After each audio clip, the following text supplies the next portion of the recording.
தஞ்சாவூர், அரவக்குறிச்சி, திருப்பரங்குன்றம் தேர்தல் தேதி அறிவித்த உடனேயே முதலா வேட்பாளர்கள் அறிவித்த அதிமுக தேர்தல் பரப்புரையில் அவ்வளோ வேகம் காட்டலையா.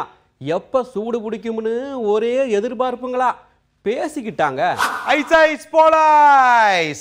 தலைவா, தஞ்சாவூர் தொகுதியில முன்னாள் அமைச்சரும் இந்நாள் எம்பியுமான வைத்தியலிங்கம் தலைமையில அமைச்சர்கள் காமராஜ், விஜயபாஸ்கர் இன்னும் பல அமைச்சர்கள் சேர்ந்து தேர்தல் வேலை செய்ய திட்டமா எப்படியும் ஜெயிச்சே ஆகணும்னு முடிவா சொல்லிக்கிட்டாங்க.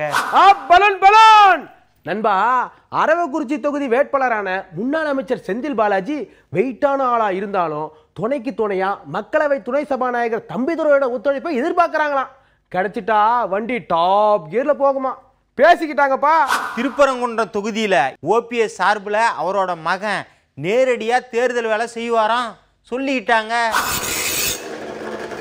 ஐயா, திமுகவுல அரவக்குறிச்சி தொகுதிக்கு முன்னாள் அமைச்சர் KN நேரு, திருப்பரங்குன்ற தொகுதிக்கு முன்னாள் அமைச்சர் பெரியசாமி, தஞ்சாவூர் தொகுதிக்கு துரை சந்திரசேகரன், TR பாலு, பழனி மாணிக்கம்னு பெரிய டீமே களத்துல இருக்குதான் பேசிக்கிடுதாங்க. ஐயா, அரவக்குறிச்சியில வேட்பாளர் KC பழனிசாமி பத்தி சொல்லவே வேணாம். திருப்பரங்குன்றம் டாக்டர் சரவணனும் வந்து பாருன்னு சொல்லக்கூடிய ஆளு.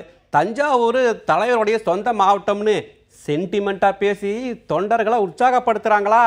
நமக்கு என்னங்க தெரியும், வெளியில பேசிக்கிறாங்க. இன்னொரு பக்கம் தலைவா, இடைத்தேர்தல்ல ஆளுங்கட்சி தோத்து போயிட்டாலோ குறைஞ்ச வாக்கு வித்தியாசத்துல ஜெயிச்சாலோ அது உள்ளாட்சி தேர்தலை பாதிக்கும்னு ஆளுங்கட்சி சார்புல முழு வீச்சுல அமைச்சர்களையும் எம்எல்ஏக்களையும் தேர்தல் பணியில இறக்கியிருக்காங்களா பேசிக்கிட்டாங்க.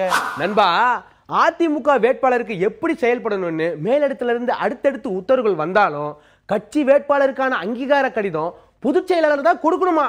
அதை வச்சு அரசியல் செய்ய சிலர் காத்திருக்காங்களாம் பேசிக்கிட்டாங்கப்பா. திருப்பரங்குன்றம் இடைத்தேர்தல்ல சசிகலா புஷ்பா எம்பியை இறக்கி விட்டு ஆளுங்கட்சிக்கு எதிராக பரப்புரை செய்ய திட்டம் போட்டாங்களாம். ஆனா தஞ்சாவூர்ல சசிகலா நின்னா எதிர்த்து பரப்புரை செய்ய நினைச்சேன், இப்போதைக்கு ஆளை விடுங்க அப்படின்னு எஸ்கேப் ஆயிட்டாங்களாம் பேசிக்கிட்டாங்க.